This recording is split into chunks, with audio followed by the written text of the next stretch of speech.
everyone to the Enlightenment Podcast. We have a special guest here, Dwayne Taylor and the Symbionte Orlando Johnson. Now, Dwayne, explain to everybody what the Medu-Neter is. The Medu-Neter is an ancient African holy scripture, okay? The Medu-Neter was when the scribes went in and they wrote about our history. They wrote about the kings. They wrote about different things that took place inside the temples for the people to understand. It's just like you have the Bible, we have the Medu-Neter, okay? Right. So it's our ancient African script. Right. The Medu-Neter is really ancient religion, right? Well, yeah, in a certain, let's call it a spirituality, okay? Like you can go into the book of Ani, you can go into the book of the dead, you can go to certain different books and you can read the hieroglyphics in the books, and they have different things that can coincide with prayer and different spells that were prayer and different religious performances that they were doing for the people. It was the priest that was going in and doing that. Yeah. Right. So basically, that's an ancient way of what they're doing today. If you look at it, they're going to the temple, and the priest is speaking a word within the temple and sharing to people how their life's supposed to be and supposed to go. Correct? Exactly. Okay. You'll be surprised how close the religions today are to the our spirituality in the past. You'll be surprised how close they are. Okay, because they're some of the stuff in the Bible you can find in the hieroglyphics, the Quran. I don't know too much about that, but most of the stuff in the Bible, because the Greeks were the ones that went in and tried to rewrite our history. Okay, and the Romans, they tried to rewrite our history as well, but they didn't know what they had, so they took a shot at it. Champollion, he's the one that first deciphered the Medu-Neter, and that's where we piggyback off of that. But again, now we have our brothers doing tours. We have Ashwa Kwesi doing tours. We have Amaraswa doing tours, and we're going back to our holy land, okay? And we're finding out for ourselves. We're reading right off the walls, okay? Right. So as far as the hieroglyphs go, how many people really know how to read the hieroglyphs? I, for one, there's a whole, we have on Facebook, we have what is called the, Chess Medu-Neter Scribes, where we teach every Wednesday on how to read the hieroglyphs, how to decipher the glyphs, how to read them, what it means, how we apply that to our life today. And we got Brother Reggie, he can read the glyphs. Brother Fatah, he can read the glyphs. We have an array of people who can actually read the glyphs who are not out here on the front lines, but they enjoy reading the glyphs. We got Rikete Amen, we got Infodishi. These are like the high priests inside of what we do. But yeah, and we're always teaching classes. There's a bunch of books that are out. We got Theophilo Obengo in his book called the what's it called? The African Philosophies. This is a good book. There's another book by Ruggetti. We're writing books on hieroglyphics, okay? We're just not talking about it. We're writing them, and we're showcasing the information to the people where they can go in and they can learn for themselves, okay? They can learn for themselves how to read the Medu-Neter, what the Meta stands for. So we're actually putting in the work, you know what I'm saying? Reading off the temple walls. Right. So yeah, Good deal. I have a question.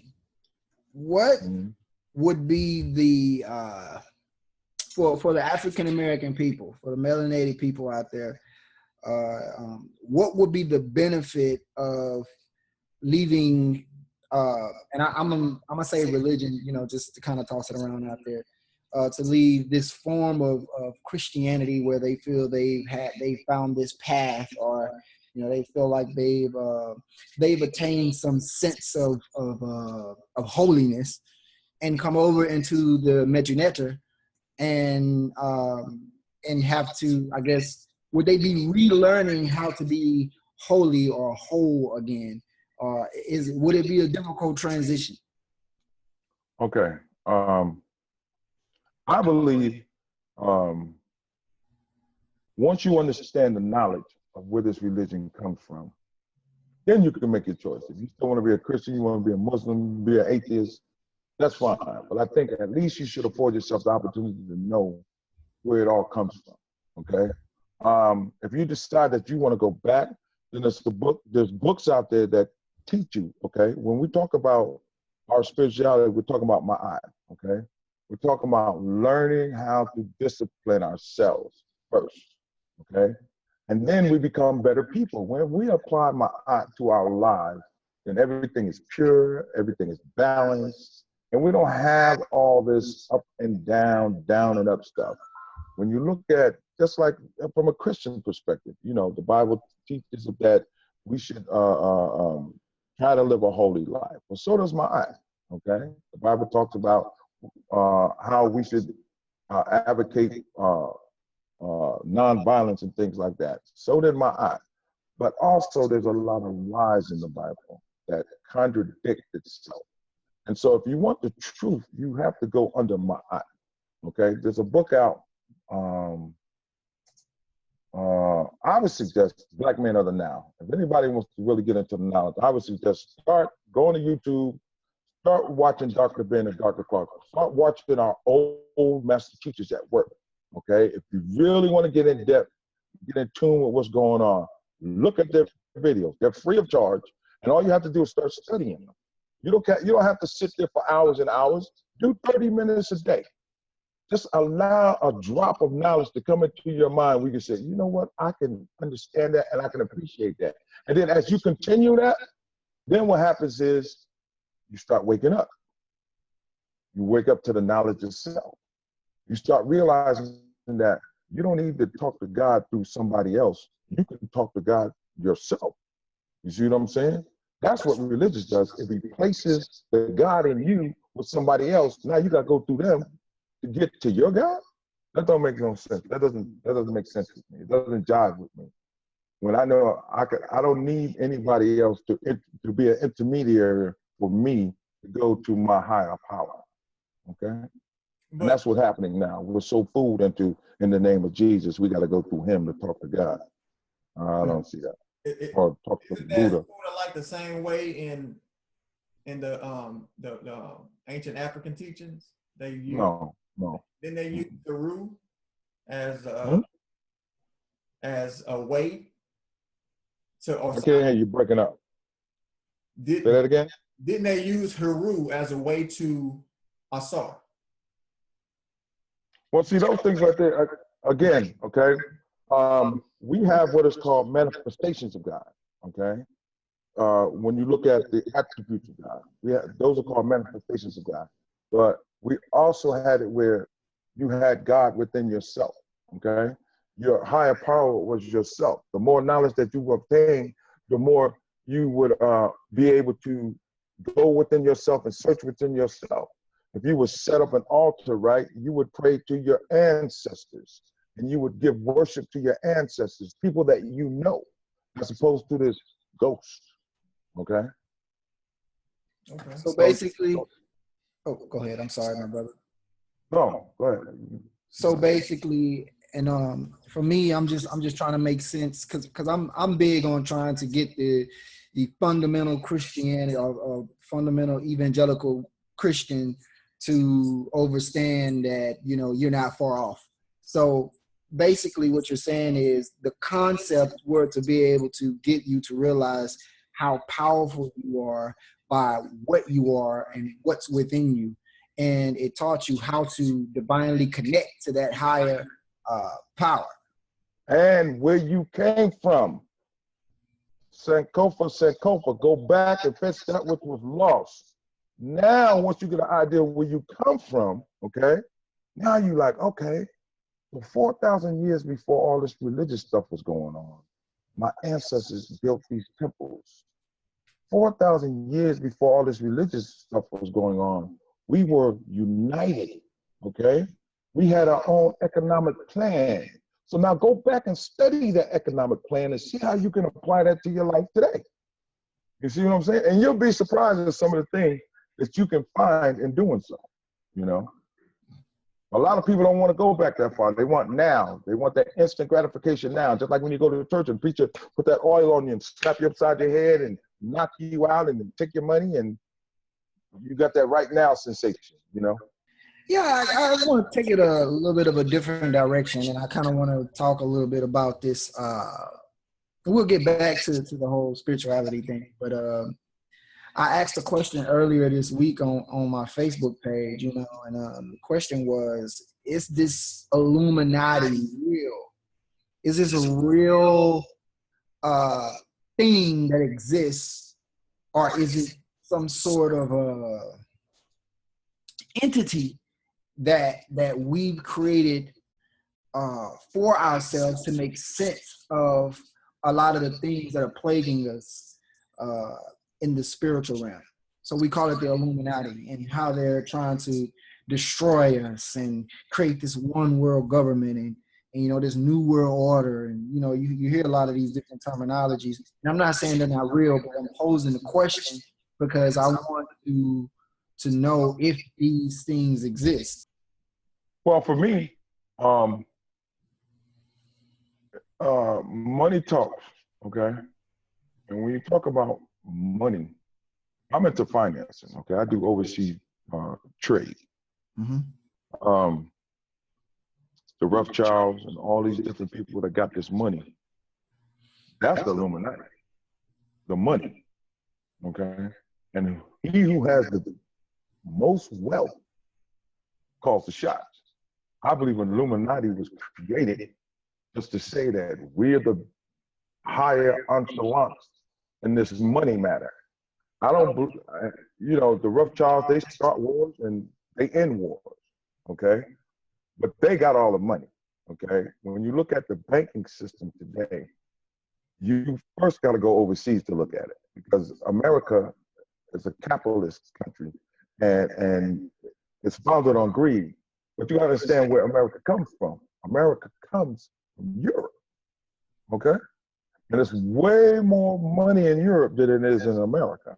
That's why you see people with overseas banking accounts, okay? Because they don't want their money in America, because now America got rules. Overseas, they don't have all the rules they got over here. They don't do the stuff overseas that they do in America. They don't do the stuff in America what they do overseas. Overseas, there's so much money over there. It's pathetic. And there's so many ways of getting that money. And that's why, that's another thing, that's another topic we need to talk about is how can we gain some wealth? Because we can't get it here in America, but we can get it from overseas and bring it into America. But that's a different topic.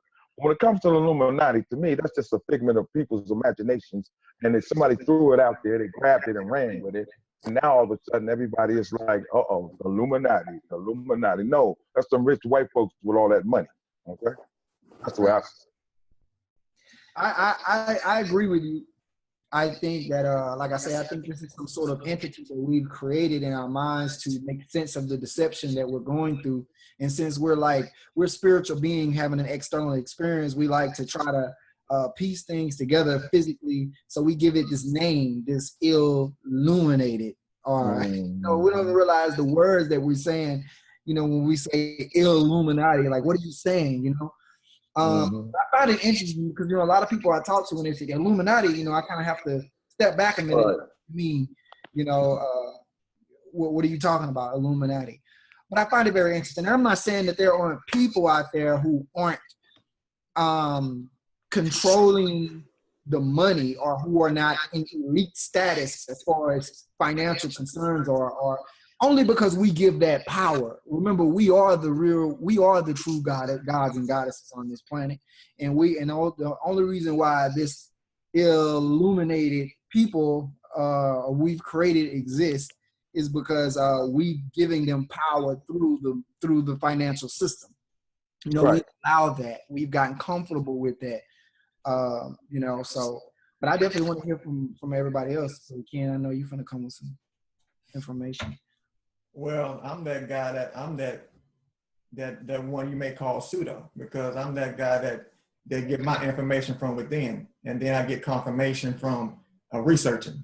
So to me, everything is in divine order. So if people are in control with their money, that means they're controlling things for a purpose of the greater growth of humanity as far as the soul concerns.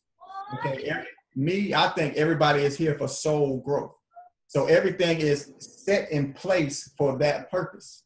Okay, it may seem evil to some because of what's taking place, but you have to go through the good and the bad in order to have soul growth or gain soul growth in order for you to go to your next destination. So all these things that are taking place, Illuminati and all this stuff, they think they're in control. They're really not in no type of control. Okay, so that's what I see Illuminati is. It's just a group of people with money that tries to control things, but they really are being controlled. So that's an interesting spin, Ken. I think it's interesting because what I find is, it's like we talked about. It seems like me and my brother Dwayne said, it became an entity that we created in order to make sense of the deception. So if we created this entity in order to make sense of deception and to call deception something instead of what it is, then is it in divine order? Is it because we are creating these experiences for ourselves? Are we who we looking for? And one quick question. Yeah. Who and what determines what is divine order? Who and what determines it? Mm-hmm. The body. Based off of what? The body that you're in determines it. See, whenever you're looking at Medu-Neter, that's Mother Nature. That's Mother Nature. You're studying the mother's nature. Okay, that's what it really is. That's what the religion is really talking about, the mother's nature. Okay, not just the nature that you see on the outside, the nature that's going on inside of the mother. Okay, everything that goes on inside of the mother, whenever that sperm goes into that mother, is in divine order. Okay, there's a lot of sperms that's going in the body, but there's only one sperm that's getting to the egg. Okay, but what happens when the child dies? What happens when a child dies? Yeah. You mean throughout the process? Yeah, through the whole process, all of a sudden, illness comes up and the child dies. Is that divine order too? That's divine order. Let me tell you why. Or divine intervention. Right, but let me tell you why. Whenever all those sperm go into the body, and I always talk about the sperm because if you study the sperm, you'll know a lot. When all those sperms go into the body, most of them sperms die in the toxins. A lot of them lose their way. A lot of them die. Other cells capture the sperms. Bigger cells capture the sperms, thinking there's something bad. So just by knowing that's going on inside of the mother, that's the same thing that's taking place on the outside. A lot of people lose their way. A lot of people die for causes that you can't comprehend because it's not their time yet. Their souls that's here, it's their time. So when you see people at a certain stage in their life, that's where they are. You can speak to them all day long. They're not going to get it because it's not meant for them to get it yet. Divine order. Divine order. Okay. Okay, I'm gonna leave that alone.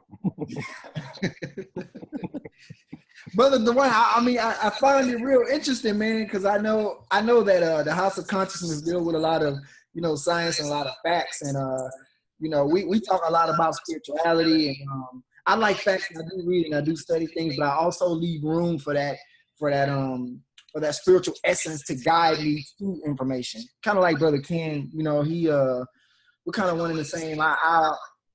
I'll trust my dreams. I meditate. Matter of fact, I'll tell you. Now you're getting into divine order. Say that again. You'll do what? Well, I trust my dreams and I meditate. See now you're doing something, okay? To activate that, okay? You're meditating on something. You're trusting in something, okay? Now you're moving into you're getting out of the shell of the flesh, right? And you're moving into your spiritual consciousness. You're raising awareness through meditation, right? And now you're moving into divine order, okay? That's the way I see it. Because many times what we do is we take the book, right? And we look at the book and say, well, the book said do this and this, so this is what we need to do. And that's the problem that we have today. Everybody's following a pattern of death. In other words, I'm gonna throw this out there. When you die, right? How do you know if you're going to heaven or hell? If you died right now, where is your car going? Where's your body going? Where's your soul going? Where's your spirit going? You see what I'm saying? Because we have a lot of people, right, who are walking around spiritually dead. Okay? So my question is, when you die, where you going? Well, how you know? Because the Bible said only 144,000 is going to heaven. Where the rest of us going? That can mean a lot of things, though.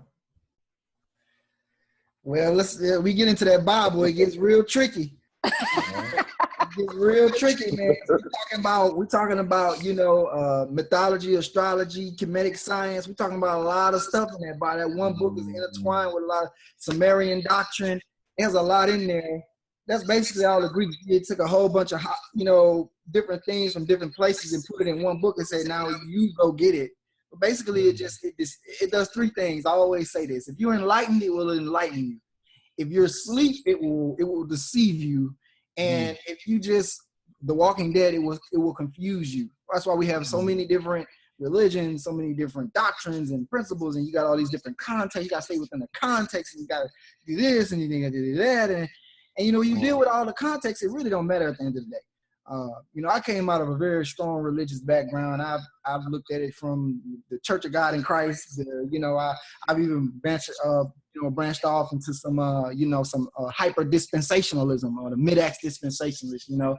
So I've looked at a lot of these different Bible. It's different process. You go through different steps, and you don't find this answer, then you go look for that answer. Yep. But what I discovered is I didn't want to become this guy who would always leave one form of religion for another form of religion. If I was going to evolve, I had to evolve on a spiritual level. So that's what I really try to focus on, as it relates to this, all of this religion stuff, man, because it makes it difficult when you're trying to talk to people like Ken say. Some people just not ready. You can go all down, you can give them facts, prove this. They can't prove it. I trust God. Well, where is God? Is God a he? What is God?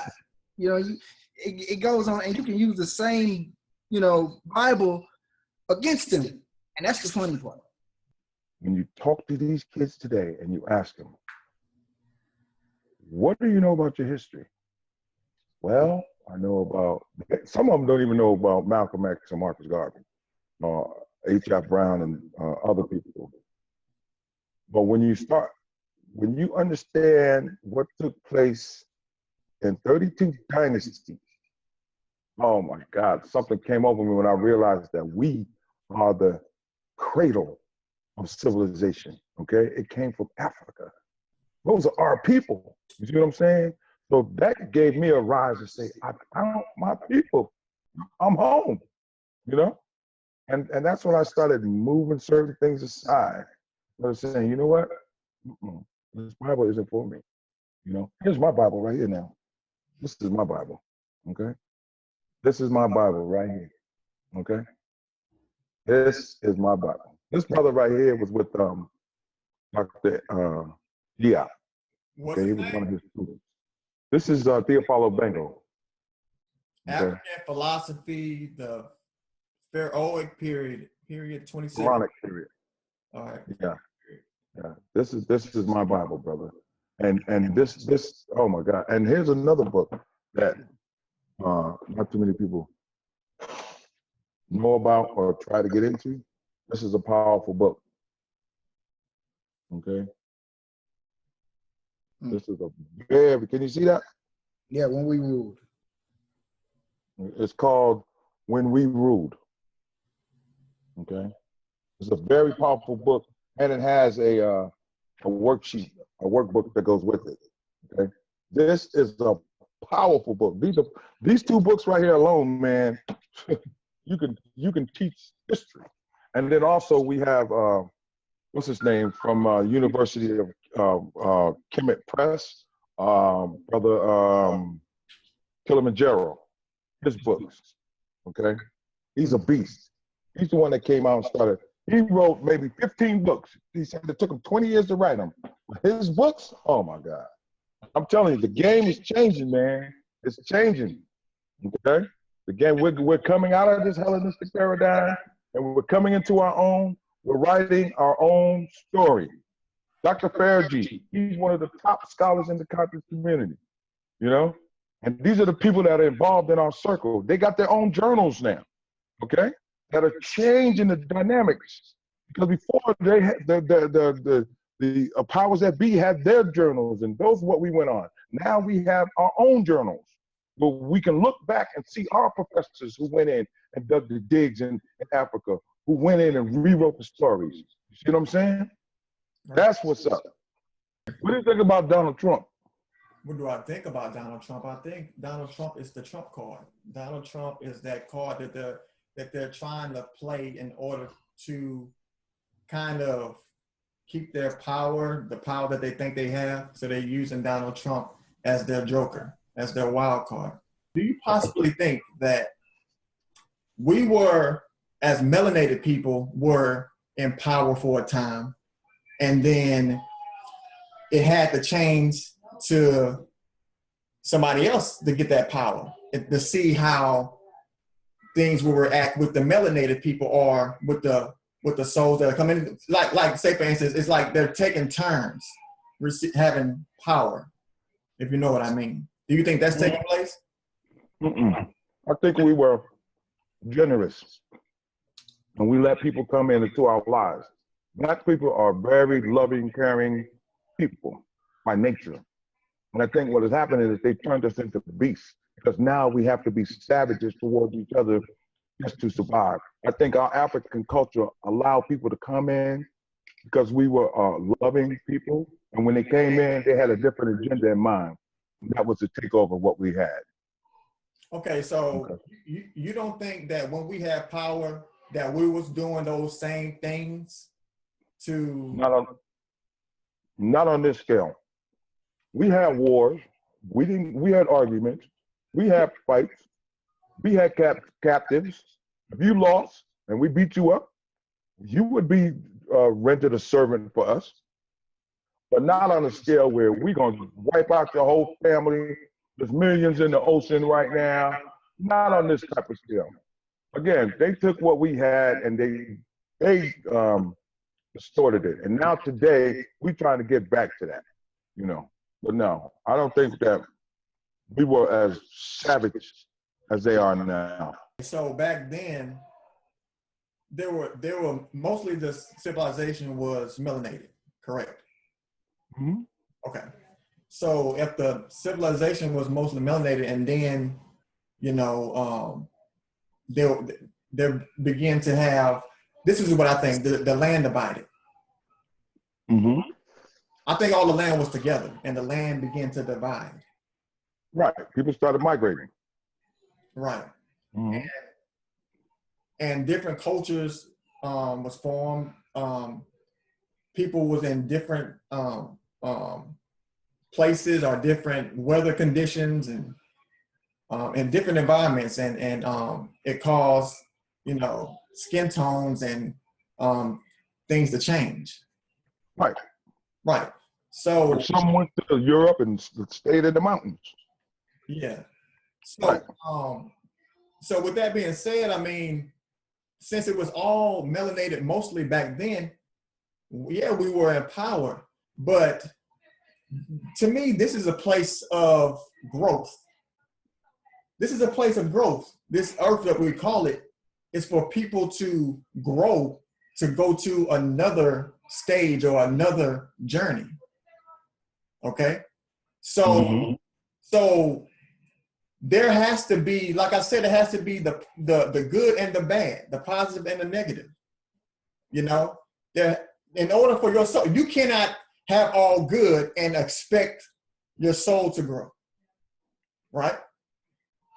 You can't. Okay. You have to have some some things that's, you know, that you don't like, that feel kind of bad to you. You know, it's just like the plug. You put a plug in the socket. It's the positive and negative working together, right? So both of these things are working together. Both of these energies are working together for your light to become stronger within you. So yeah, you know, I believe that another race had to be in power that didn't know as much at the time. They didn't know the information, and they used the information to their advantage. But the things that they're doing are really causing us to grow within. If we look at it in a different way. Okay. So I came in on the tail end. See, Dwayne, I'm not that type of guy that reads a lot of books and does a lot of research online and all that stuff.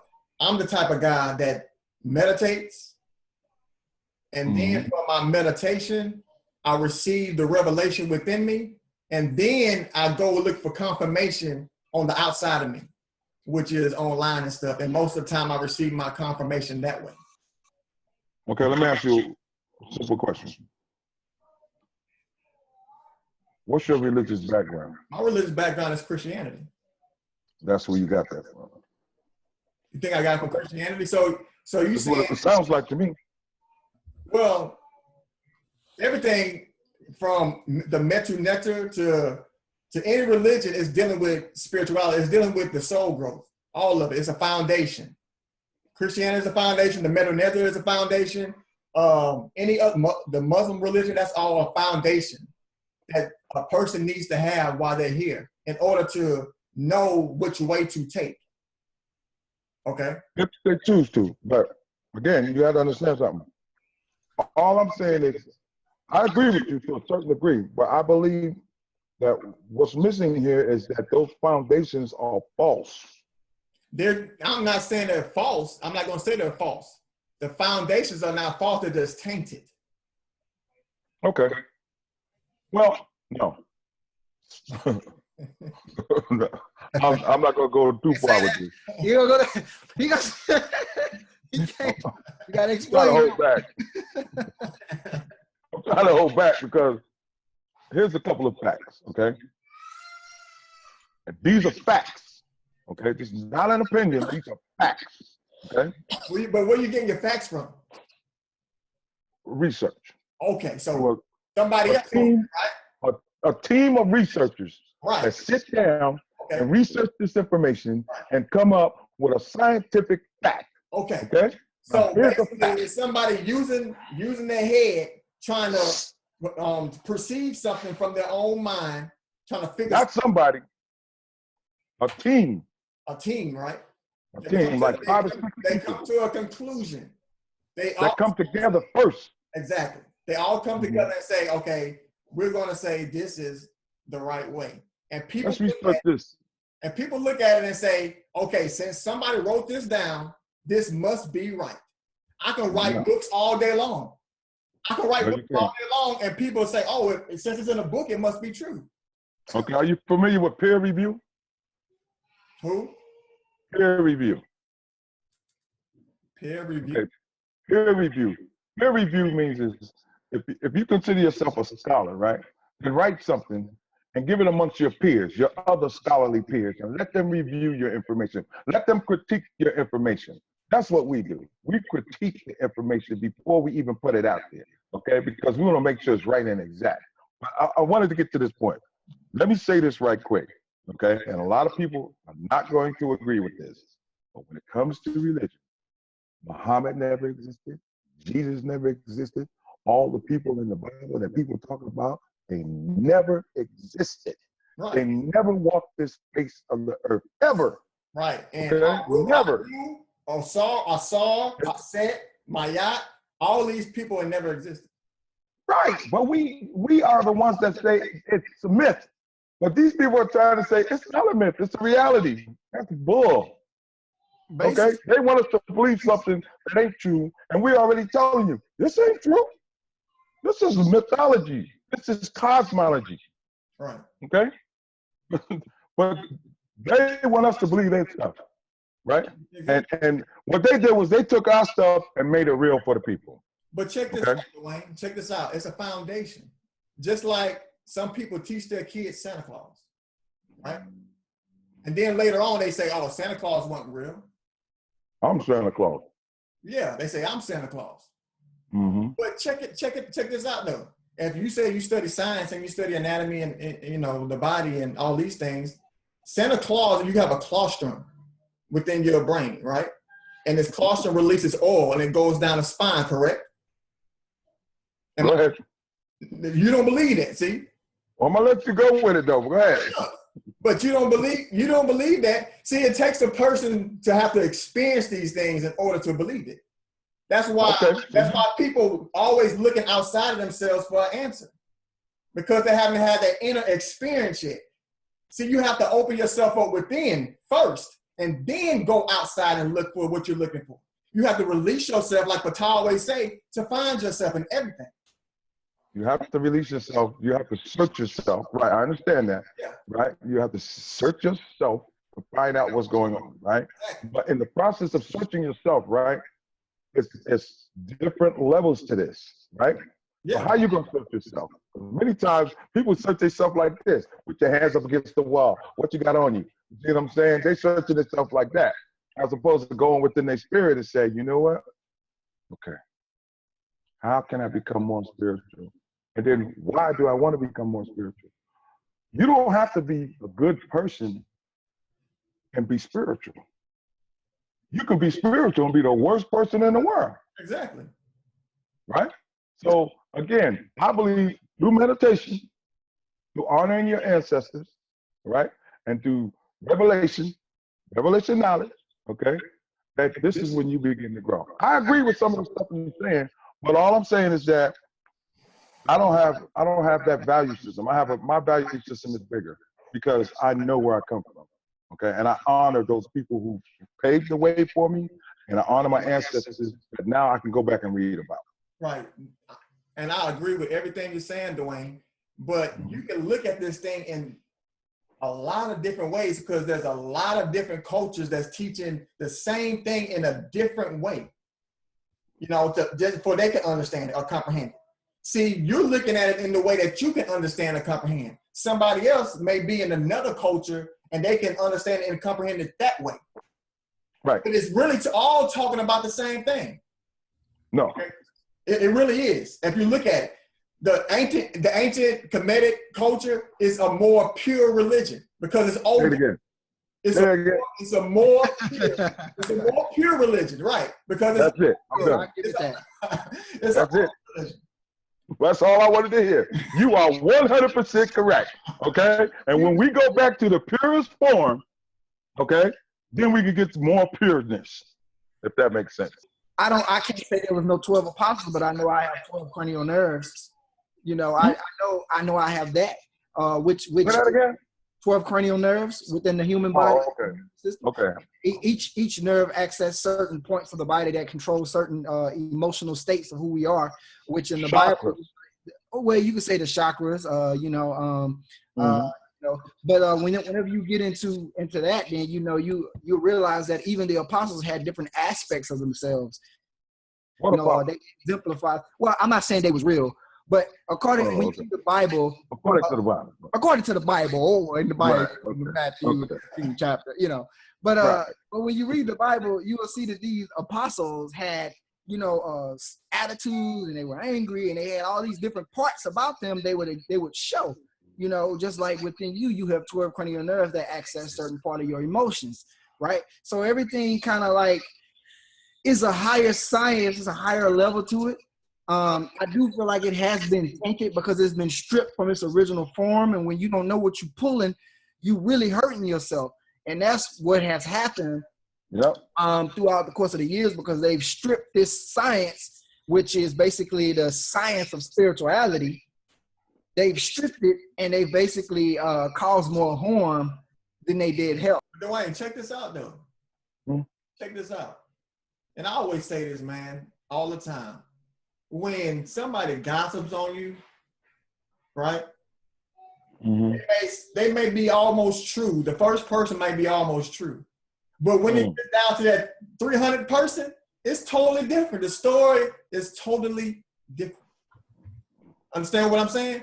And that's what's taking place. That's why you see the religion the way it is, because they didn't know. As the generations changed, you know, they just didn't know. So they switched and flipped it up. You're right. You're right. But here's the thing, right? And like I said before, if you're a Muslim, Christian, whatever your belief system is, if it works for you, right, I'm fine. But as a collective, we have to move religion out the way in order for us to come together, because that's what's holding us back. The belief systems is holding us back from working together, from being friends with each other, from even talking to each other. Because you don't believe what I believe, we can't talk. You see what I'm saying? Check this out, though, Dwayne. Check this out. Even in ancient Kemetic times, a lot of people couldn't go in the temple. Nobody did. They wouldn't allow everybody in the temple. You know? They walk around them. Right. So the people in the temple weren't talking to the people that wasn't in the temple. They weren't talking to them about the stuff they were learning. The high priests were talking to the people. Okay? They would go in and they would come out and speak to the people. Okay? There was order. Now, what I'm saying is it wasn't as much chaos as it is now. Okay? Yeah, we had little things going on. Everybody did. But like you said, we were the purists, right? And also, okay, we were organized, man. You couldn't build them damn pyramids if you wasn't organized. We had a political agenda. Okay? You didn't just walk in and become a priest. There were certain steps that you had to take. Okay? Upper and Lower Egypt, Upper and Lower Kemet. How did they put that together? Kush, how did they put that together? How did we come from nothing and build all these monuments along the Nile Valley? See, that's where we need to go back and get our instructions from, because that's where they got theirs from. That's where they learned from us. We civilized humanity. And all I'm saying is I'm more prouder to go back and recognize that, right? That it was my people that civilized humanity than to give them credit for doing something my people did. So Dwayne, no. So you don't think since everything was more pure back then, the food was more pure, the religion was more pure, the land was more pure back then, everything in nature was more pure, right? You don't actually think that humanity was larger back then? When you say large, you mean what? People-wise? Yeah, larger, bigger. I believe that. I'm trying to understand that question. Do you think humanity was bigger back then as far as more macro? Bigger? Giant? As in the bodies. Were the bodies different? Our physical bodies, were they larger? Like giants in the land? Like larger, because the food was more pure. This is what I'm saying. Everything. Our body, our genetic makeup. Yeah. Right. Our anatomy. Yeah, of course, I think they were bigger and stronger. Exactly. Yeah, I do. Yeah. And here's another thing that people fail to recognize is, right? And this is why I don't like religion. Because in our African culture, it was man, woman, and child. Okay? Today we have man and whatever other deity. You see what I'm saying? It's the ghosts and the sun. They took the woman out. Okay? And as a result, now it fell into the black race, and now we got a bunch of B's and H's out there. Okay? That's why we need. I was just gonna say that I say this all the time. I was talking to a young lady the other night. She say they've taken our men and they're locking all our men up. They're putting our men in jail. Taking them out of our household. We have to have our men in our household to raise our kids. Well, I'm gonna play a little bit of a devil's advocate a little bit, because I don't think the warfare is on the black man. The warfare is on the woman. It gives an illusion, because if you take a man and put him in jail, what are you gonna do? He's gonna go read. You're gonna go read, you're gonna get smarter. But if you attack the psychological mind of the woman, you would destroy an entire nation. Exactly, because now how she views the man or the husband, or how she views everything, including tangible and materialistic possessions, has now enslaved her thought process on how she's going to receive a man. So now they've made meeting or mating so difficult, which has curved the minds of a lot of people. You know, either they say, oh, you know, I'm good. So now you got all these people running around making babies and they not trying to take care of their kids. And, you know, the women don't want no man in the house. They don't know how to live in balance with each other.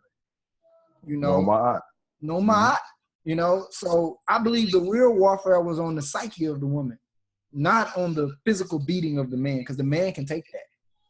You could beat us, we'll come back. I agree with you. Let me tell you why. It's simple. Without a woman, there's no birth. There is no man. You see what I'm saying? So yes, the attack is on the black woman. And the reason why they're doing the men like that, because they're scared of us. They know that we are much stronger than them, much quicker, much faster, much quicker to adapt to things. So you're right. There is a hell of an attack on the woman. And what they're trying to do now is say, you don't even need a man. Go get another woman. So now you got two women together, right? And they think they're brilliant, but they're out of order. Let's go back to divine order. Okay, our African essence say man, woman, and child. In that nerve. Let's go back to that. Yeah. Man, woman, and child, not woman and woman, man and man. You see what I'm saying? So yeah, and we have to take into account they're doing everything they can that we don't get back to the way we was. Okay, they're doing everything possible, but we're slowly but surely chopping down this tree, taking these branches off these trees. Okay, and we're gonna get to it. Now we might not see it, and 5 or 6 other generations might have to go past, maybe even 10 more generations. But there are people out there putting in work it's gonna get us there. Do you believe in reincarnation? We're gonna rule again. Do you believe in reincarnation? No. I believe when you're done, you're done. So you're done, you're just done. I believe that you can see certain manifestations of people in other people. Like my kids will carry some of my ways. But no, I don't believe in reincarnation. So you don't believe in the soul? I believe in a soul. So I believe there is a soul. Okay. I believe it goes on. So no matter what you do, no matter what kind of life that you live, or even if you really didn't understand things, you just go on. Okay. We have what is called the Amduat. Okay. In the African, there's a book called the Hesse. It's by Brother Marengo something. Anyway, it's called the Hesse. And it talks about the 12 chambers after you die. Okay. It talks about different doors that you have to go through to get to let's, for another word, call it heaven. Okay? There's different rituals that you have to go through heaven. Or you can be eaten up by the devourer. Okay? Doesn't that sound like heaven or hell? Yeah. Right? Yeah. I believe in that. I believe in my aunt. I believe that if I do right, okay, then in my afterlife, something good is going to take place. But what? I really don't know. So when it comes to reincarnation, I don't believe I'm coming back. I don't want to be a bird, okay? Because some people, I say that a lot, because I believe some people are so stupid. I asked them, you had to be a doctor in your last life, But yeah, no, I don't believe in that reincarnation. But it's okay, So tell me this, so why does a lot of religions tell you about reincarnation? Even the Bible hints upon that. I have no idea. I don't know why they talk about reincarnation. I don't know. I don't believe in that. Well, I'll go further than that. You can find some studies out there. I forget the doctor's name. He passed away, and they stripped his all his research, but it's been researched. I can't think of it now. I'll find out the name. But he was doing a lot of study on this reincarnation, and he put a lot of information out there. And there were a few cases of people who were coming back. And also, you could research Dolores Cannon. Are you familiar with her? What's her name? Dolores Cannon. She's basically a doctor in hypnotherapy, and she gets deep into the consciousness, deep into the conscious mind. She actually puts people in deep hypnostasis, and goes back into reaches into their subconscious mind. And these people have shared experiences with her, people that existed long before that particular person lived. And the way that they find evidence of this is they go back and they find historicity of the person that they claim who they were. And there are cases out there where people have found murderers and all types of different things. So I mean, it's kind of difficult for me to say that reincarnation is not real, because we have scientific proof of it. So I can't say that it's not. So that, and given the fact that we do have consciousness and we do have a soul, it can't be far-fetched. And the fact that everything that's within nature points to a, like the rain goes through the evaporation process, and it goes up and it comes back down. It's like a cycle. Not saying that, we may come back as animals or as trees or as plants or whatever the case may be. But I believe one could repeat this particular dimensional experience as a human entity if you did not grow your soul while you were on this planet. That's the only problem.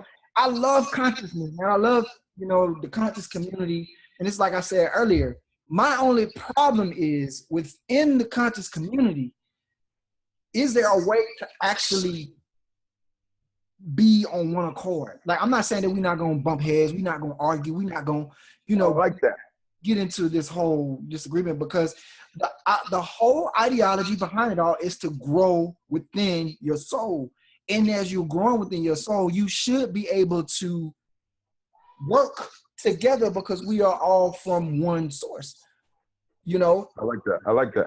So the difficulty that I have, like I say, with the conscious community is that if it's money, then you got to move out of the way. Like you said earlier, some things you need to just move out of the way. We need to focus on helping people.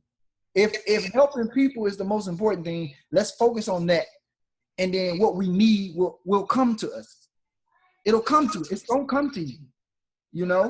And another thing, the only problem I have. I think the debates, it causes more confusion.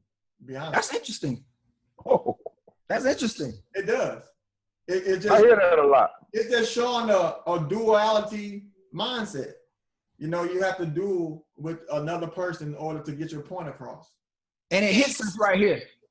Not just, I'm just talking about like as a melanated people, as Black people, as African people. We don't need any more division.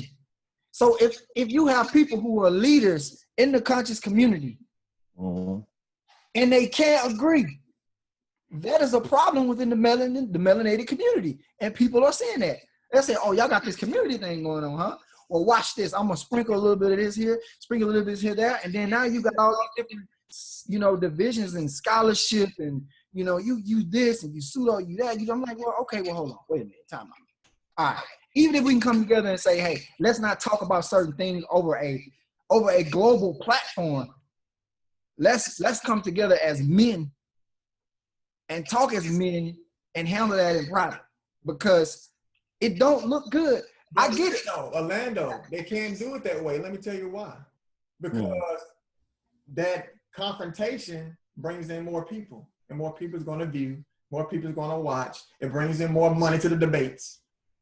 See, I mean, that's why I have an issue with it. And Dwayne know what I'm talking about. You know, But now I'm gonna let y'all talk, and then I'm gonna speak on it.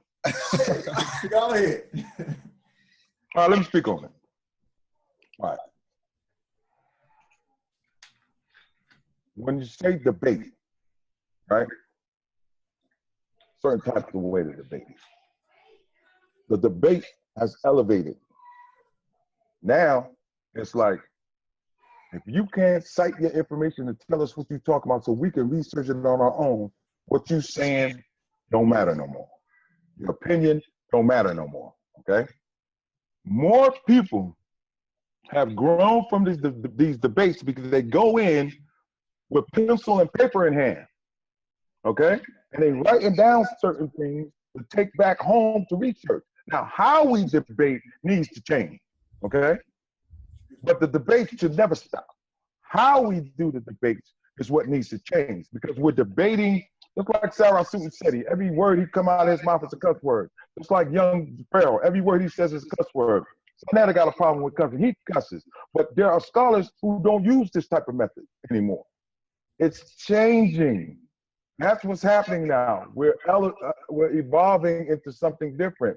But we have to have these debates because of the simple fact that it's the process of the seed for us to grow. If not, you can tell me anything. And I'll waste my time going to research it and find out it ain't working. So now we have scholars on notice right now that call yourself a scholar. You know what to come with. You know, if you ain't coming with some serious information that's not being, and you can't cite that information, and you can't, and it's not been researched, you know, ain't nobody gonna pay attention to you. It's what's happening now is people are focusing on the scholarship. They're focusing on the right and exact information. And they'll tell you right now. That's the same thing that people are doing today. I mean, people go to school, people go to college, and the ones with the PhDs, the ones with the high degrees, they're the ones that's getting all the props. You got to go to them to get your information. So it's the same thing y'all are doing, you know, because you have to, if you have to go into a book, or you have to go online and look for it, and you can find it online, and you saying that it's true when you research it. I mean, that's it's not more than that. It's a methodology. There's a book that I got in my learning center. It's called The Method. There's a method to this madness, okay? I learned this from my daughter, right? She said, Daddy, you know what? In order to get a PhD, in order for me to do my work, what I have to do is I have to take information from 5 to 7 different PhDs, put it in my own words, and submit it. And that's how my work is done. Peer review, okay? Peer review is show me the work, cite the information, okay? Cite where you got this information from, put it in your own words, and I'll give you an A, and you go to the next level. That's what PhDs do. They take other people's work, cite it, and write books. You see what I'm saying? But that's what we need to do as a conscious community. We need to gather the information, gather the books, study the books, research the information, and then come out and speak about it. And speak in a way where people can understand. What's happening is people are not speaking in a way to understand. And it looks like we're fighting. Okay? And when we have those people out there, it's just like the battle rap. Okay? You know how they had those battle raps online and stuff and on YouTube and stuff?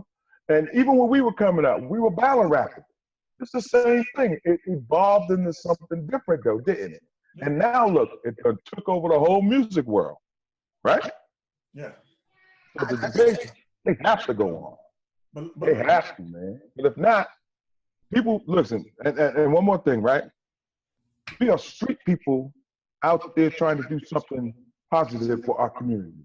In other words, we're a bunch of ghetto black hoodlums who can go out and rob and kill our community and pillage our community, but instead, we're trying to do something better. And that's what the Black Conscious Movement is full of. It's full of thugs, killers. You see what I'm saying? Who trying to do better, right? I can respect that. I respect that. I respect that. And I real quick, before we keep going, I gave you two two forms of reincarnation. Or I mentioned two people. The first one was Dr. Dolores Cannon. The second was Dr. Ian Stevenson. Okay, both of these they're both deceased now, but you know, they were doing a lot of deep studying into the reincarnation, you know, and they have a lot of information out there about it, so you can look them up whenever you get time. Okay. But Dwayne, my issue with what you're saying is if I say something and then you have to go look it up to see it, you're not going to find all the information online. Everything that you're looking for, you're not going to find online. It's going to be tough for you to find it. Okay, you seem like an educated brother, right? Okay. I don't know if you went to college or not, but I'm sure you graduated from high school, right? Yeah. How did you get that degree? How did you get that high school diploma? I had to go through the school. I didn't agree with all of what I was learning. But I had to go through that because they made me go through that. You know, my parents said I had to go to school in order to get an education or to get a job and things of that nature. Right. But there's deeper, like you said, there's more levels to this, you know? There's more levels. There's esoteric levels to what we're talking about. And you cannot find all that stuff just by typing it in. No, you're not talking about. You're talking about that Google scholarship. Some things you have to go within to find. You're not going to find everything outside of you. So when you say Pharaoh is saying pseudo stuff, Pharaoh is a more spiritual type guy. You know, he does a lot of research, but you can tell he's very spiritual. Just like Sarah and Susan said, they're very spiritual guys. You know, that's why he comes off so strong whenever he speaks. And people can feel his spirit. They can feel his emotion. They can feel all that from him. Because he has the deep parts that needs to be had. See, that's called showmanship. No, it's more to it than that. See, he's coming from the heart. Even though it might be coming out cussing and all that stuff, you can tell he's coming from the heart. Okay. How long have you known Sarah Student-Zeddy? I don't have to know him long.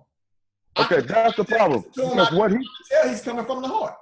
Okay, right. The reason why I asked you that question is because if you knew Sarah Student-Zeddy, he's been repeating the same stuff for the last 10 years, and he got good at repeating it. Okay, that's what he did. But that don't mean he's not coming from the heart. He can keep on saying the same over and over again.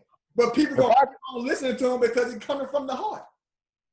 Well, some people think it's from the heart. I think it's come from rehearsal. But see, a lot of people get a lot of knowledge. That don't mean it's true.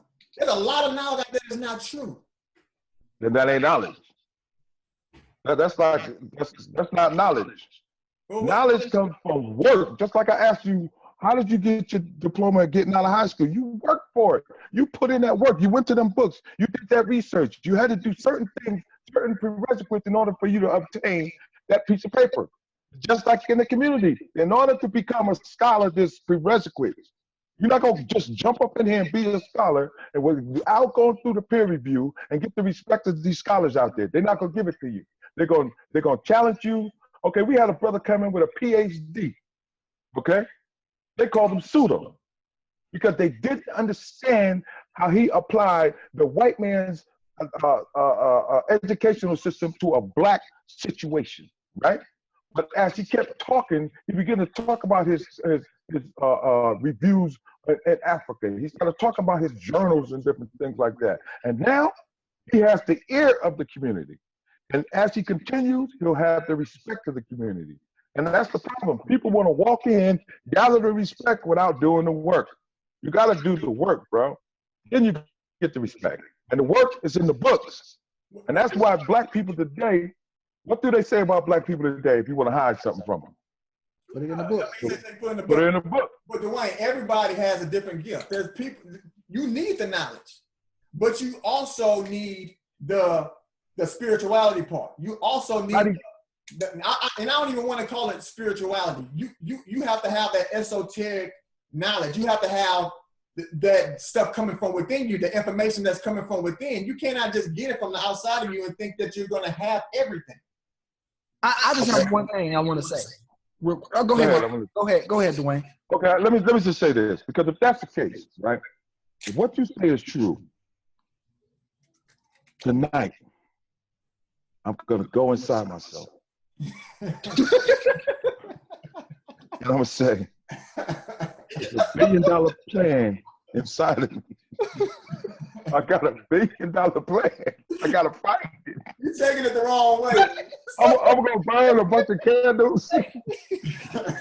I'll go to the highest church or whatever. But I know it's in me somewhere. I gotta have it. No, okay. I'm just messing with you, bro. I understand what you're saying. No, that was funny though, man. That was funny. Okay. I'm gonna ask you a question. And I want you to answer me in my eye. Okay. Why do you love the conscious community? Because I love to see my people grow. Why? Because at one time in my life, I was around a lot of death. Growing up in New York, I've seen a lot of drug abuse, a lot of abuse in my community. And I felt like it was a lost cause. And I found myself almost on death's bed. And it was the older people that pulled me out. And I want to give back. And I do this for free. Okay, I'm not asking people for a dime. I don't want a dime. I make my own money, and I believe in giving. Okay, and that's my way of giving back to my people, is to say, I'm gonna have this center for you. You can go get this knowledge if you want it. Okay, but it's there. It's there for all people. Okay, that it's really that simple. I'm a giver, you know, and I want to give something where people can use and pass it on to the next generation. That's my goal. So feed the homeless. So the reason why I'm asking, so basically you have a heart to see people, you have a heart to help people. Oh yeah, definitely. And the way that you do this is by giving them knowledge to help them catapult to the next place in their life. That's one of the ways, yeah. Also, I go out and do other stuff in the street. Okay, all right. So my then, objective is to open charter schools and put this information into the school system and grab them at a young age. Now, that's my. So it all gets back to educating people to catapult them to the next level in their life. Right. My family comes from an educational background. My mother's a professor at UConn. My sister was a school teacher. My children are growing up teachers. Yeah. So it's in my blood. So you're pro-education. So you're pro-education. Definitely. All right. Now here's what I'm trying to drive home. Something within you drives you towards this education. You do it with passion. How I know you do it with passion is because you're willing to do it for free. Yeah. So something within you gives you that passion, so much so that the very thing that we need to survive, you're willing to throw out of the window in order to give that education to help people. No, I've worked.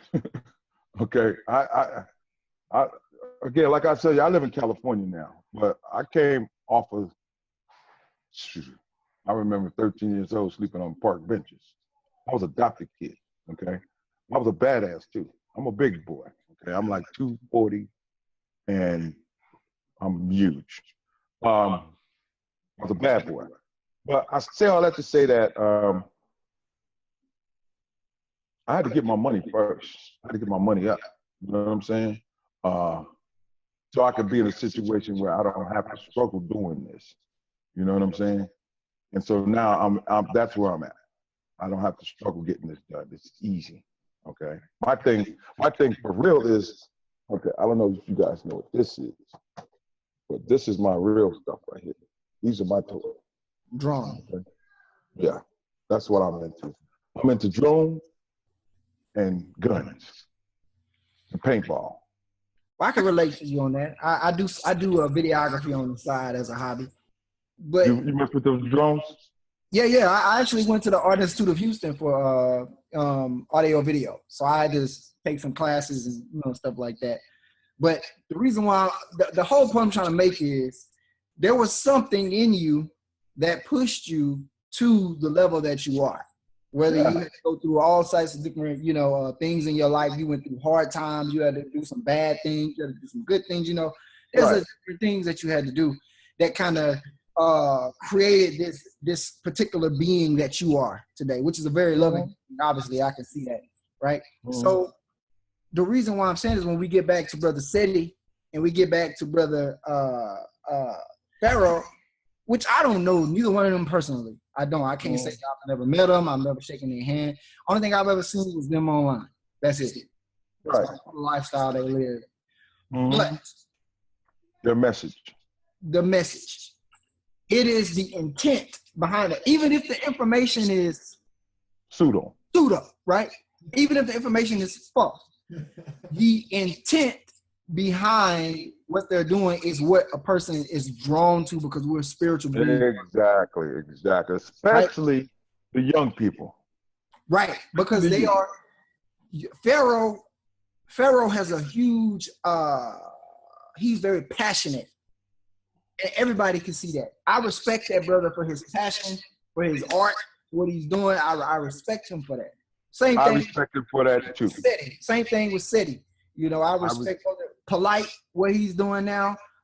All of them. I respect every last one of them. And every last one of them had the ability to draw people based off of the passion behind the intent. But when the intent becomes flawed, that's when people begin to kind of pull away. That's what brings me back to the whole conscious community thing. That's what's beginning to happen. I don't want that to happen. I'm just on the outside looking in. You're the first person I ever met that's actually sincerely connected to the house of consciousness. By the way, tell Brother Sai to hello. Send our love to the family. Yeah. Okay. Now, let me say this. Okay. We all have flaws. Okay. And we all have our passions, just like you do what you do, your brother do what he does. Everybody does what they does, and especially when you're on a platform where people see you, right? The difference is that you can be more critiqued when you're exposed to a lot of people, right? And what Pharaoh does is, and I love his passion, I love his drive, I love everything except for his information, okay? And what people don't understand is behind the scenes, we got scholars trying to teach this brother. But he's so arrogant, he won't allow that to happen. So one of the biggest things that's killing the conscious community is the egos. There's too many egos in the conscious community. Too many people want to be the boss without paying the price. So yeah, I understand people look at it and see this. Why are they arguing all the time? Why are we talking about that? I brought up a post today. And I was like, why are you guys always interested in drama, but when we give you information that you can use, you don't respond to it? I said, why don't you, the same passion that they're responding about this drama, why don't you respond to it on a different level? Okay? And that's the problem. We have been so tuned to receive drama or BS over truth, okay, until we don't want to hear the truth. Give me the BS, brother. I want to hit a jump. You see what I'm saying? As opposed to the truth. All right? And what happens is these young people out here today, we have to rescue these people away from certain people. If not, they're going to go in under this influence. It's going to get them killed. It's going to be too late to try to correct them. So we try to correct the ones who want to be in leadership, who has the attention of the youth. We will say, hey, hold up, let us teach you something. But you're so arrogant, you're not allowing us to teach you. Okay? Just like Sarasun said, he was at the feet of Dr. Ben. Okay? No, he wasn't. No, he was not at the feet of Dr. Ben. Brother Reggie was at the feet of Dr. Ben, okay? Because when you're sitting at the feet of Dr. Ben and Dr. Clark, You can't say nothing. Go get me some water is what you can do. And listen to my message. Shaka Amos was there with Dr. Ben and Dr. Clark. And Dr. Jeffries, that's the guy I wanted to mention who did this school curriculum. But said he wasn't there. Said he was under Ashwa Crazy. And now the information that he's doing is going against his teacher. Ashwa Crazy was at the feet of Dr. Ben. I'm talking about literally. Okay? I'm not talking about hypothetically. Okay? And Ashwa Crazy raised Saraswati Seti up. Okay? Be who he is. He's the one that gave him the knowledge and put him under his wing and took him to Kemet, took him to Egypt. Okay? He's the one that did that. Crisis is kept. People don't know that irritated genie is a Sarah. Okay? He did his time in Kemet. He did his time in Egypt. So he can speak on that. You see what I'm saying? But speaking of these two brothers here, we have to watch out because sometimes the enemy can come in and cut the whole damn thing short. And now what we having is a convoluted community, and now everybody's taking sides against everybody, and nobody don't know what to do. It's like we're gangbanging now. The conscious community is gangbanging. Okay? And it's going to take the elders to wake us up. But we have to approach these youngsters, Saraswati Seti and young Pharaoh, right? We have to approach them a certain way, because right now, all I see them doing is trying to get money. That's all I see them doing. They want to get paid. Okay? I don't know the whole story behind kind of the fallout of the big debate that was supposed to happen out in New York. A friend of mine out there. Go to Sonetta TV. It's on there. Unless you took it down. Yeah, I was. Go to one more thing. Go to Saraswati Seti's page on Facebook. It's on there. They done went crazy. Yeah, I saw that. I follow both of them on Facebook. I saw that they're doing their own, actually split from the actual individual debate itself because of some money issues and different things like that. Stupid stuff, man. Greed. Now money is greed now. Just like Polite. Okay? Who put the spotlight on Polite? Who put the spotlight on SETI?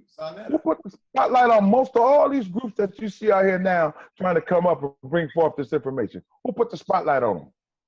Sonetta TV, House of Consciousness. But now it's becoming like, oh, if you leave us, then it's an issue, like the church does. The pastor don't want the people to leave. It's the same thing. People elevate, people grow. They grow past certain things, Yep. And it's like people don't want you to leave that arena because they think in a certain way. No, I believe what it is that people step on your toe as you walking out the door. Okay, and that's what I see taking place with Sonetta. Sonetta is a good brother. He's got a good heart, and he opened the door for anybody. I believe what happens is people are shitting on his name in order to come up. That's what I believe was taking place. Okay, they're using him. First, they use him to get through the door. Then they say, "Well, we not like him. We don't do it like that. We do it like this." Why are you throwing salt on the man that opened the door for you? And again, there's a lot of things that I don't want to go into that's really taking place behind the scenes, okay? But one of the things you guys got to understand is this. Sonetta got the elders, okay? Sonetta got the elders. He got the elders. And as long as you got the elders that are leading and guiding and working your way, okay? Because Sonetta, he don't take sides. Because if he did, that would mess up his platform, okay? He's not taking sides. He's Don King. You know what I mean? He don't care who wins. Just keep it going. I don't blame him. We're just trying to get the information out. You can do what you want to do with it. We talk about the Hebrews. We talk about the Israelites. We talk about the Christians. We talk about even the Comedics. Okay? He just chose to become a Comedic because he sees that's what the reality is for him. Okay? But I have nothing against the Christian brother. I have nothing against the Muslim brother, as long as we can come together collectively and get some work done. But don't tell me about your doctrine. Now we got a difference, okay? As long as we don't talk about your holiness and your book, your main source of your spirituality, we cool.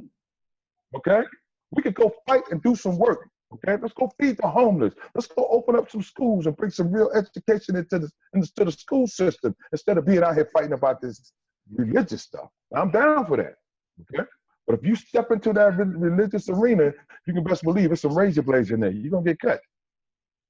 Okay, and I believe there's a lot of brothers and sisters out here that really want to see us come together on a different plane. Okay, put the religion aside and let's come together and do something for all of us.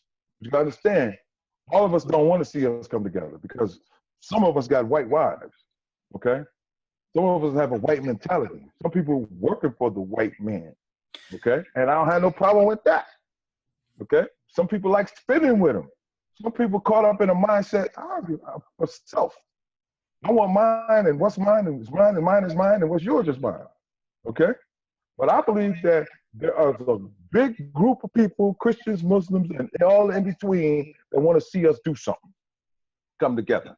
You know what I'm saying? It's just a matter of how we going to go about it. Because right now, what we've been doing, it ain't working. Or it ain't working fast enough. I agree. Alana, what we talked about last week. It ain't working. We talked about being in divine order, and we talked about dang, I forgot. Everybody's on different levels, like I said from the beginning. Everybody's on different levels. You are in a learning ground where you are. You can't get past, you're not going to get all the black people together. It's not going to be no kumbaya. It's not going to be any of that. Because you have to go through different things in order to gain soul growth. You have to. It cannot be all utopia, happy-go-lucky. Because I'm not with it for that. I already know that. Right. I'm saying what I said earlier. Everybody not gonna make it. So what we have to do now, we have to become tribal. Okay? Just like I just met you brothers today, right? Now I know I could bring you some other people and we can start talking about different things. Now you're part of the tribe. I'm part of your tribe, you're part of my tribe. You see what I'm saying? I'm bringing in more tribals. Okay? That's what we have to do now. We have to, instead of trying to come together as a whole, we have to take a whole and say, okay, you know what? I could use this over there. I could use that over there as to what I'm doing. Because I can't free up everybody. But those that will listen, come on, let's go. That's why in all things you got to have an understanding though. You got to have an understanding of why this person is this way, why this person is doing this over here, and and so forth. If you have an understanding of why all these things taking place, then yeah, you can place everybody where they need to be. No, you bring them to you. And again, see, here's the thing with me. I can't do nothing by myself. So I'm always investigating, brother, how do you think that we can do this? Just like you guys are asking me these questions, I go out and ask the same question to brothers who I know that are much smarter than me. I surround myself with people who can give me information, not people that I've constantly got to feed all day. You see what I'm saying? I want people to say to me, just like Patah, right? Patah, you guys, woo! Patah is on me like white on rice, okay? That brother can go in. When it comes to certain type of information, he will drill me, okay? And I can appreciate what he says. Then I have another brother, Brother Reggie. He drills me in the Medu-Neter. You see what I'm saying? And then there's a bunch of other scholars. So I believe surround yourself by the people that can help you elevate. Don't try to be the smartest person in the room, okay? Because if you are, you need to change your friends. The idea is to be to be a balance within the room, and sometimes being balanced within the room means that you gotta take the back end, or and that's the problem, the ego, and then you get back from the ego, then you're dealing back with spirituality, and then spirituality you're dealing with individual soul growth. So at the end of the day, if I like the idea of the tribes, I think that's truth. I think it has a lot of truth in it. I think that because there's only a sector of people that's gonna get it. And me personally, I feel like in order for us, when I say us, I mean like, you know, us, the melanated men who are making up this conscious community, or who are making up enlightened, or the enlightened community. We have to include that too, because it's a lot of us that hate us. A lot of, and when I say hate us, I mean like Brother Ken has a different understanding of how he's gonna evolve himself and his family versus somebody else. And this person can look at Brother Ken, even though the message is still the same. I think you and Ken have the same messages, right? It's just spent a different way. But y'all saying the same thing at the end of the day. Mm-hmm. How can we as a conscious community make that work? That's my problem. That's the only issue I have. Get an understanding? Learn how to disagree with each other. Now, how do you do that without the ego? How do you do that without... That, there it is. Without the ego. Learn how to disagree with each other. Learn how to disagree. That's discipline. Brother, I appreciate everything you're saying, but I disagree with you. And that's my point. That's your point. See, everybody has different perspectives. But like you said, it could be somebody else on the outside saying, they're saying the same damn thing. You see what I'm saying? The problem is, don't nobody want to take the discipline to learn how to disagree with each other. So they arguing back and forth, and next thing you know, they forget the point, and now here comes the argument. The message is going out the window. It's just a verbal, they're verbally masturbating. You see what I'm saying? And nobody's learning at this point. And instead of dropping the mic, okay, which what the commentators, the person in charge should do, is cut everybody off. You see something, he'll do that quick. We're not having that argument tonight. And he'll cut everybody off and then bring them back together. That's what we need to know how to do on a daily basis. You see what I'm saying? And that comes from within. You see what I'm saying? How can I control myself? How can I learn from myself? You see what I'm saying? That's part of my eye. You see what I'm saying? How can I believe in what my teacher is saying? That's part of my eye. How can I do the research where I can understand it? That's part of my eye. When we apply those basic principles to our life, then we see things greaterly, okay? As opposed to seeing them in a shallow pool of water, we can see the whole ocean now. You see? And that's come through growth and development. We all evolving, okay? And the conscious community as a whole is evolving. Look where it came from. You see what I'm saying? And look where we come from. We come from torture and torment and the worst of the worst, but we still here. So now that we still here, we evolving. Look at the educational system. It's still bad, but we got programs now where 100% of the kids is going to college. You see what I'm saying? We got women who at one time was written off. Now they going to school with degrees. They teaching people. Last night, I went to a ceremony where my niece is a registered nurse now. You see what I'm saying? Those opportunities wasn't available for us 50, 60 years ago. So we evolving, and again, it just takes time, okay? Everything takes time. If we're evolving, on that note, let's talk about race a little bit. Okay. It's sad. Yeah, I know. I got to get back in with my wife, man. She gonna be. Me too. But on that note, even if we have to pick this up at another date, you know, I want to have the conversation about. Some people don't feel like we're evolving. Some people still feel like the black community or the black people are still under attack, but the attack is more psychological.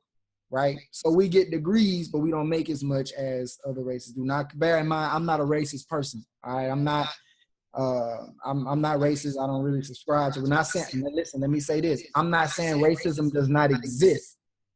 I'm saying that I don't give my energy to racism. All right. So if we've, like you say, evolved to a certain place to where now we're able to have doctor's degree and get, you know, masters and, you know, go on these different quests and we're able to travel, man, we can lead the country. We can lead the country, man. We could. Right. right? Mm-hmm. So my question is race really the problem? Oh yeah. Or is it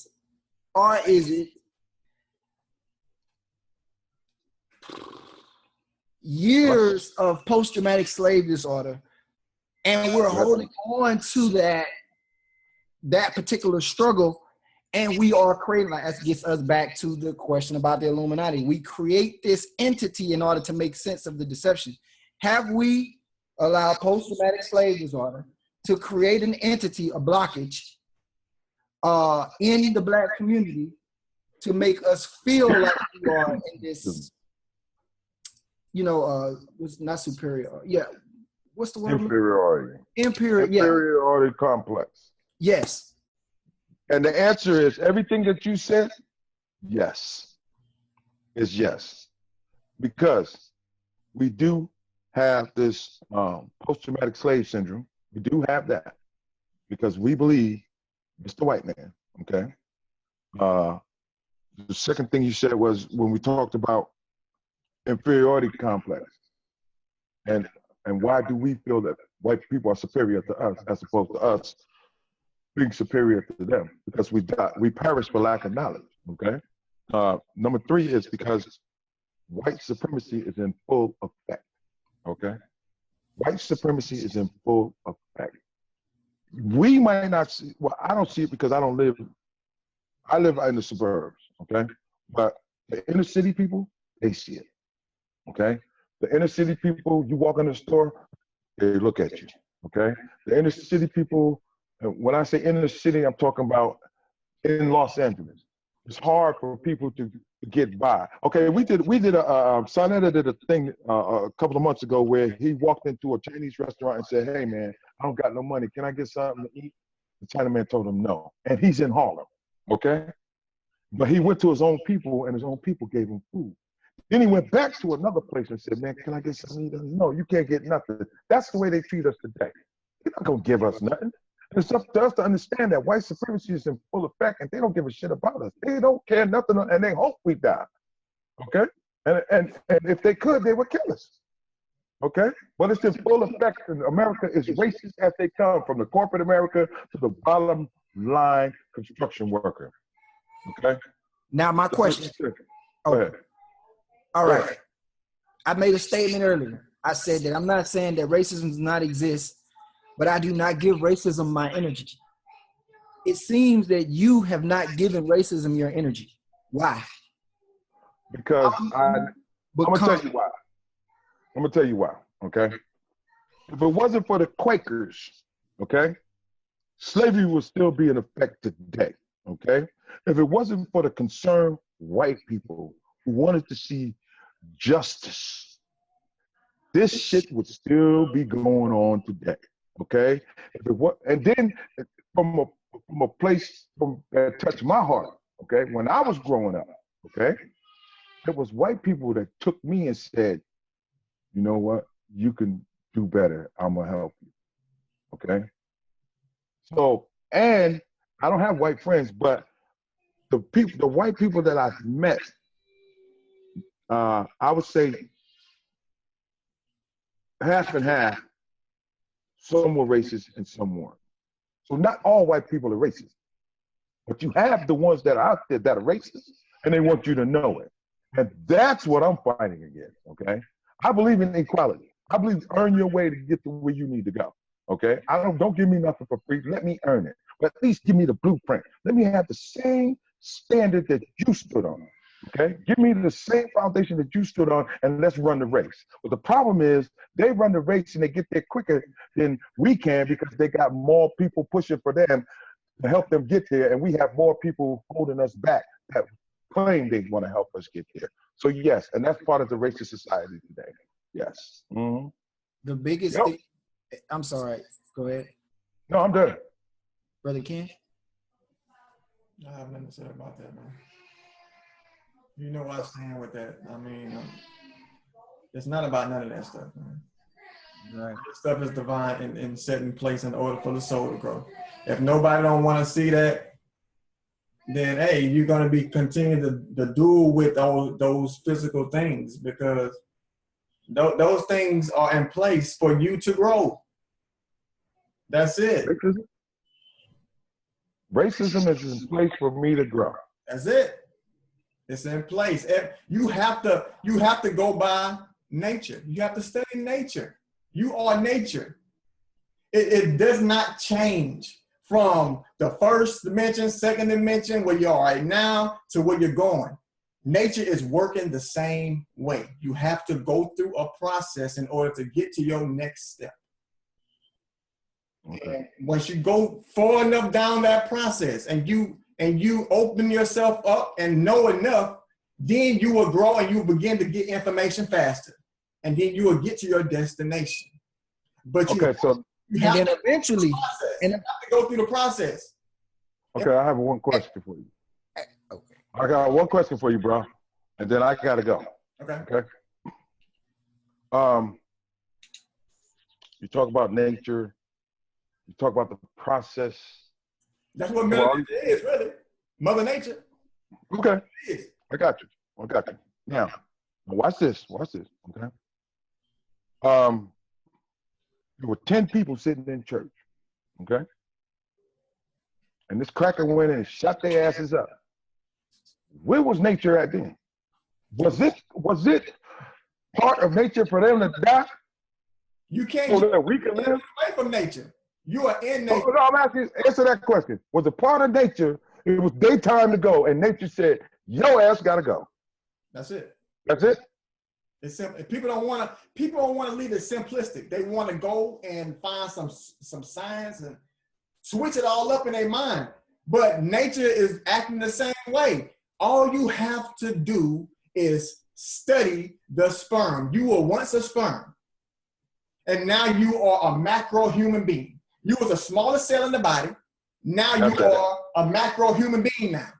Okay? You went from stage to stage to stage. Okay? The sperm had to go through different things in that mother's body in order to get to that egg. I got that. It's walking the same way out here. It's the same thing. You can't get past nature. Some people had to die. Experiences and different stages in your life in order to get to your next stage. Okay, I got a question for you. Can you predict the next stage? Can I predict it? I didn't know what's going to take place. Oh. Guess why I know that? Because where I am within. Okay. I've seen these things. People don't want to believe it, but I've seen it already.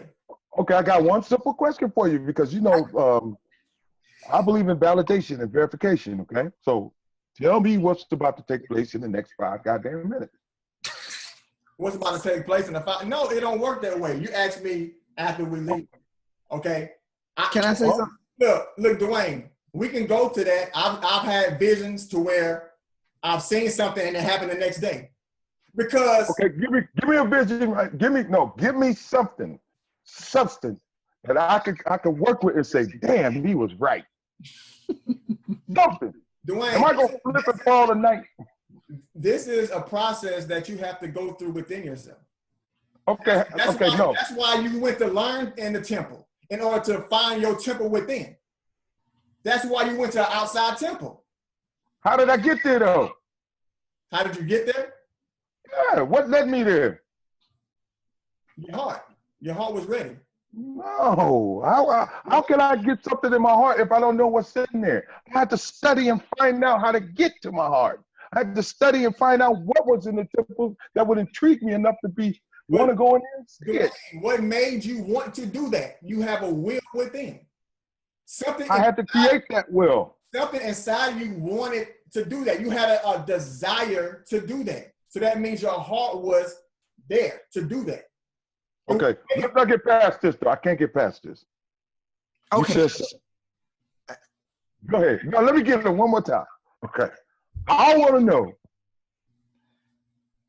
how many fingers I got at. Hey man, look. How many fingers I got? Hold on. Time out. Let me go back. Y'all crazy, man. But I'm cool with this though. I get it. That's fun. I get it too. I just messing with them. But You asked him, you say, so they had to die. You asked him, you said, so it was within divine nature's order for them to die. Mm-hmm. Okay. Now, me and Brother Ken agree on a lot. Some things we don't, some things we do. Mm. A lot we do agree on. Okay. That's the part of, growing. Right. Now, nobody knows when anybody's going to die. That was a fact. I can't predict when I'm going to die, when you're going to die, when Ken's going to die. I don't know. Right. But I can say this. People that know when people going to die. Some people do have that gift. People that know Some that. people have that gift. But I can say this, that I can say boldly, and I can say it prophetically with whatever's in my hand, that everybody's going to die.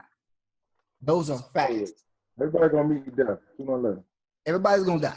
Now, the reason why I'm saying that is because through the death of those people that was in the church, it caused a certain shake in the community or in the heart of people, whether they in the conscious community or whether they just black people who don't know anything about the conscious community. Something shook them up.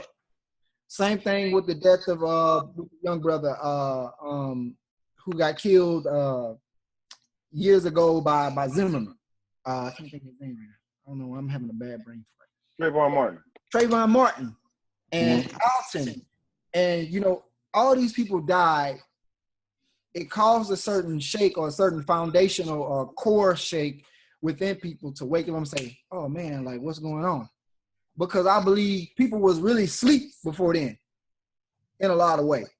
Maybe not the ones within the conscious community. And I'm saying all that to say this. Divine order are like lessons that we learn as we progress through life. That's what I believe Brother Ken is trying to say. I think what you're saying, and y'all can correct me if I'm wrong, I think what you're saying, Brother Dwayne, is that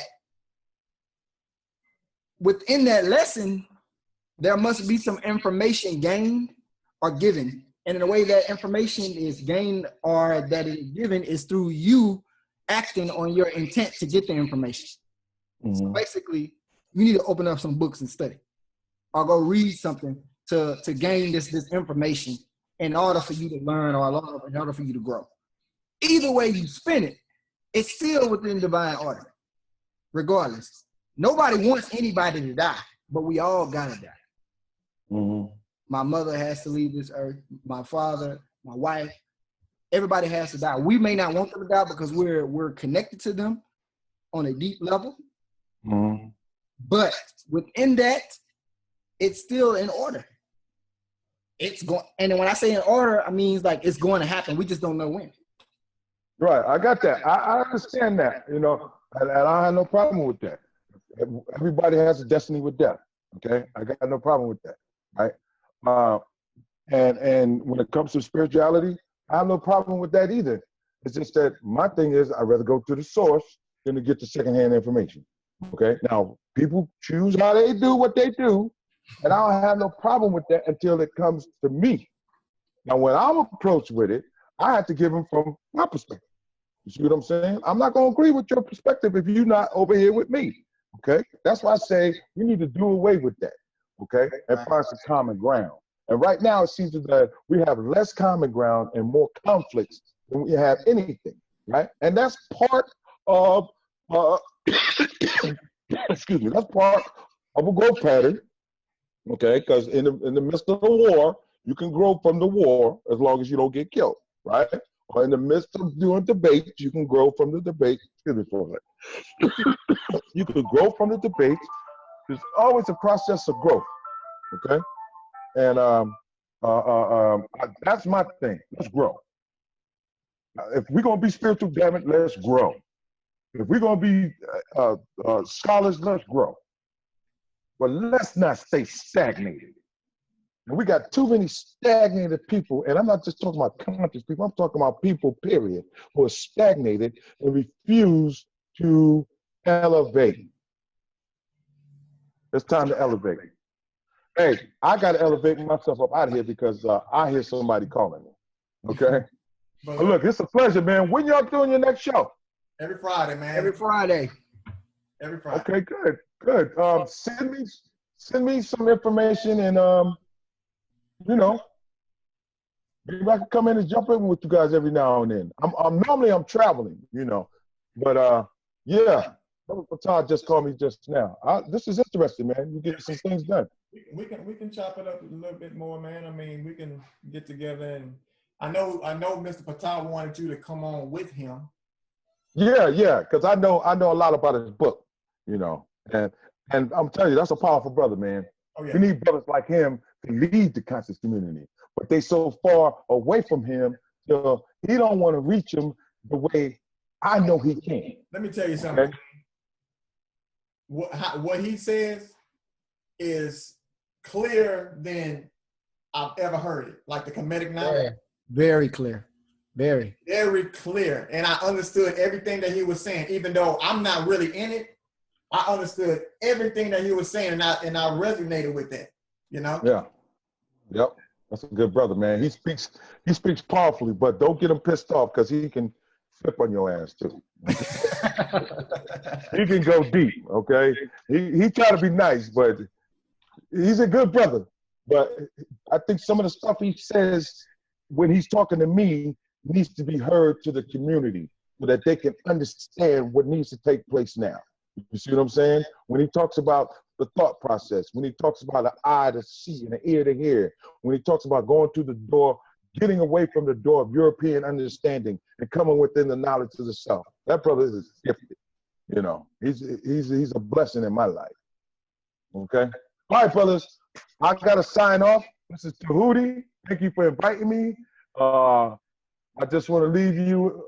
May all the blessings be upon you. May the holy house of Ra be with you. Whatever your religion is, I hope you elevate it to the top. But we got a mission to do, and that is to go out here and get our people and set them free. Go tap, fellas. I'll get you after that. I appreciate you, man. I appreciate you. All right, peace. Later, man. Yeah, man. Always remember this. You know what I'm about to say. I'm with you. Be enlightened, man. Be enlightened. Be enlightened. All right, peace. Later, man.